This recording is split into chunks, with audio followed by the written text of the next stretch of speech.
Hello, good evening to you and welcome to News 360. It's coming to you live from the News Hub here at Adisa Wakanda. I'm Natalie Fort. And my name is Alfred Okanse. Coming up in the bulletin tonight.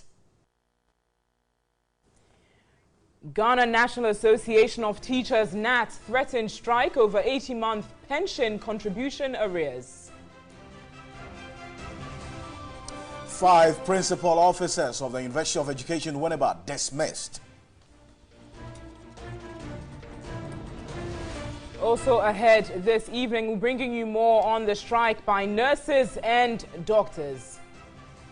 And in business tonight, former workers of defunct UT and Capital banks blame Bank of Ghana for the turmoil in the banking sector. And on the international front, a bridge in Italy collapses, injuring many.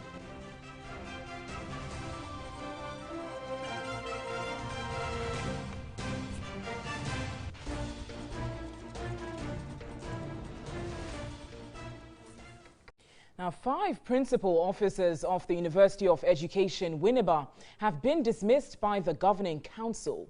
1 other official and her appointment has been terminated. The 5 are the Vice-Chancellor, who is serving a suspension, Professor Mauto Avoke, Finance Officer Dr. Theophilus Senior Akoli, Daniel Tete, Mary Jime, and Frank Owusu Boateng. They were interdicted in July last year by the university's governing council to allow for investigations after it emerged that some vital documents at some offices at the center of an ongoing investigation had gone missing. Subsequently, in January, lawyers of the 5 wrote to the university council demanding their immediate reinstatement. A Winneba High Court in 2017 ordered Professor Mauto Avoke to step aside until a case brought against him and the university's governing council is determined. The order was made in a case brought before the court by one Kofi Kwaira, who insisted that the Vice-Chancellor and the Finance Officer were operating under the institution's defunct governing council. The plaintiff noted that the university's council's mandate had expired in November 2013. But the Education Ministry failed to constitute a new governing council for the university and rather allowed the defunct governing council, which had no mandate, to continue the functions of a properly constituted governing council as if it had been properly constituted. However, before the substantive claims were looked into, the university, through its lawyers, applied to the courts to dismiss the suit on the 3 counts, but the application was dismissed. The High Court subsequently found Professor Avoke and the school's finance officer, Dr. Theophilus Senior Akoli, guilty of procurement and other financial irregularities. The court subsequently ordered the retrieval of all monies paid to the contractors of the North. Meanwhile, the Tamale Metropolitan Chief Executive Idrisu Musa Superior says the youth that attacked the administrative offices of the Tamale Teaching Hospital is not the new patriotic party group Kandahar Boys, as earlier reported. He spoke in an earlier interview.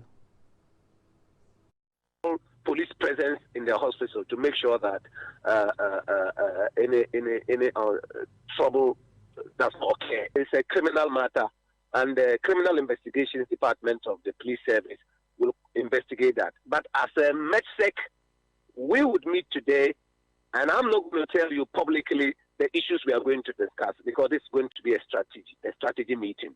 But we are encouraging the police, and I'm giving the police my fullest support to investigate this matter. And if there's crime, if there's evidence of crime, if the judicial process is confirmed that there's a crime, then of course the person will be, or persons will be prosecuted. They are people, they are members of the MPP. So I speak to them every single day. And they are a vigilante group? They are not a vigilante. So live your News 360 will be back shortly with some more news. Stay with us.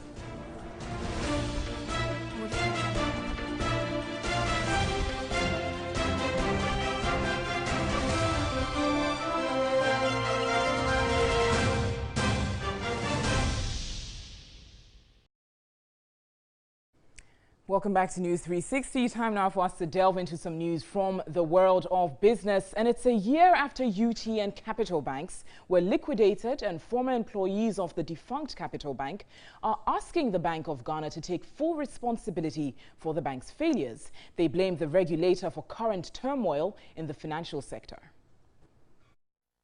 The financial sector has been in a considerable state of turmoil for close to 2 years.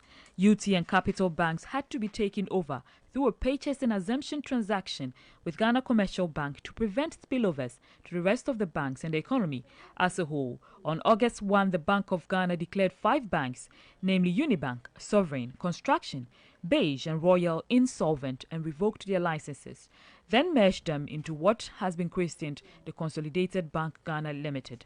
Former staff of Capital Bank have blamed the central bank for the crisis in the sector. Former digital banking manager at Capital Bank, Raymond Adai-Dankwa, said the regulator failed to appoint a supervisor to ensure prudent management of bailout funds. He said uneven supervision and inadequate enforcement played a significant role in escalating the woes of distressed banks. When you give a liquidity support to a financial institution, you are supposed to appoint an advisor for them. Okay, in this case, it was not done. The liquidity support that was given to Capital Bank were in 3 trenches.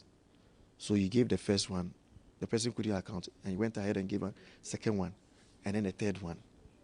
If you've given taxpayers money to somebody to go and work and you are not supervising them, then... Former branch control supervisor of Capital Bank, Philip Yawson, currently unemployed, said the Bank of Ghana needs to set up a witness protection plan to make it easy for employees to report irregular movement of funds within the system. In the sector, we need something like a whistleblower. If I see a transaction and this transaction is suspicious, we know we have the FIC sentence there, but how am I protected if you are my boss, you are the MD of the bank, and I see a suspicious transaction as an officer down there, and I come and tell you and the transaction is your own or your related party, how would I be treated? The person who reports will be properly protected. You understand? It will give more confidence to those down the system. They entreated staff of banks to form unions that will work in their best interest. Stay in the banking sector, as the head of the University of Cape Coast Business School, Professor John Gachi, says the board chairman of the defunct Capital Bank, Dr. Mensa Otabil, cannot recuse himself of blame in the collapse of Capital Bank. He was reacting to a statement issued on his role in the bank. In response to his critics, Dr. Mensa Otabil, in a statement indicating that his non-executive role as the board chairman of the bank, some decisions made turned out well, while others didn't. He said everything was done with the best of intentions in the interest of various stakeholders. Head of the University of Cape Coast Business School, Professor John Gachi, lauded Dr. Mensa Otabil for his response to the criticisms, but said he cannot absolve himself from blame. Based on the report that is presented to him, either by the finance team, by the CEO, by the internal auditor. So even though the board chairman is not involved in the day-to-day activity, what happens day-to-day is translated into a report, either by in the form of internal audit report or other report that is actually presented to the board. So Dr. Mensa Otabil, responding to the issue of his role with regards to the now defunct Capital Bank, says he, in as much as he was serving as the board chairman, was not involved in the day-to-day operations of the bank and hence cannot be held liable in this context. I'm going to run us by the role of a non-executive board chair and its specific definition, because that's the role that Dr. Mensa Otabil played with regards to Capital Bank. Now, a non-executive board chairman of any board does not occupy a management position in the company. To explain that, a board chairman and non-executive chairman cannot play the role of a manager or a chief executive officer. The chair operates independently from the company and mostly receives plans and proposals from the chief executive officer through the corporate secretary and presents these to the board for approval. And a non-executive director typically does not engage in the day-to-day management of the organization. However, he or she is involved in policy making and in planning exercises. So that goes to show that a board chairman and non-executive board chairman, in as much as is not involved in the day-to-day management of the running of the organization, is still involved in a sense of policy making and directing the affairs and steering the affairs of the company. And that's the role that Dr. Mensa Otabil played. He said he is cooperating with Yoko on investigations on this issue, so we'll bring some more on that subsequently. Now, one of the reasons for the failure of some banks in the country is the sleeping godfathers. These were the words of a former employee of UT Bank and a financial risk analyst, Samuel Otre, exactly a year when UT and Capital banks were liquidated by the Bank of Ghana. On August 14 last year, the Bank of Ghana revoked the license of both UT Bank and Capital Bank, having declared them insolvent because their liabilities exceeded their assets. This followed a takeover by GCB Bank Limited. A former employee of UT Bank and a financial risk analyst, Samuel Otre, insists the regulators cannot absolve themselves from blame. I call the sleeping godfathers. For 272 financial institutions who have been reported to be in problem with 7 local banks failing, I don't think anybody can ever excuse the regulator. The second one is the Security and Exchange. For the purposes of all the companies that were listed and for the matters of all the other issues we have. The author of the book, Fate of System Thinking, which explores the failures in the banking industry in Ghana and the way forward, is of the view that as far back as 2014, UT and Capital banks with good governance and prudent decision-making could have resolved the challenges. I think we should think of them as a system and think of them together. I think if all the moving parts had done their jobs as they should, UT, Capital, or any other person for that matter, would have been saved, irrespective of how bad business they were in. They would have been corrected by the governor or the regulator. They would have, their auditors would have pointed it out, and so they would have done the right thing. If employees were committed and knew what they were doing, and the culture was such enabling. Another former employee of UT Bank, Kojo Kumsin, says life has not been easy after he was laid off from the UT Bank. It's been a humbling learning experience, but we are moving on.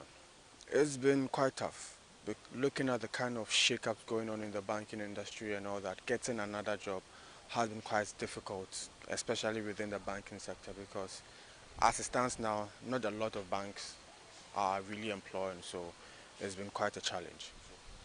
Kojo Kumsin says he's been unsuccessful in seeking a new employment. I've gone back to school, and I'm also trying to do a few things on my own as well, because I believe that with the way things are going, we are gradually shifting into a phase of self-reliance. So trying to start something on your own and being as entrepreneurial as possible has now become the way forward. The banking sector is currently undergoing some radical reforms engineered by the central bank. Still in banking, Omnibank and Sahel Sahara Bank are reported to be in merger talks. TV3 Business understands that discussions are far advanced, with an announcement expected in the coming days. The talks were occasioned by challenges in meeting the new capital requirement of 400 million cedis by December this year. Sahel Bank, according to its half-year results for 2018, shows that it has a stated capital of 71 million Ghana cedis. Omnibank, on the other hand, has about 141 million cedis, according to the institution's published financial results. This should mean that even if the two institutions should merge, they would have about 212 million Ghana cedis as a stated capital, still short of the required 400 million cedis. A major deal between the Omnibank, a member of the Jospon Group, and the Sahel Sahara Bank, which is owned by 13 Sahelian countries, has since received the blessing of the Bank of Ghana, paving the way for a formal announcement later this month. The consolidation of the two banks is to create a stronger bank that can meet the Bank of Ghana's new minimum capital demand of 400 million Ghana cedis by December this year. When successfully consummated, the deal could create a larger bank with almost 1,000 employees on its payroll and 46 branches, servicing customers in 7 regions nationwide. Its total assets could also be in excess of 1.3 billion Ghana cedis.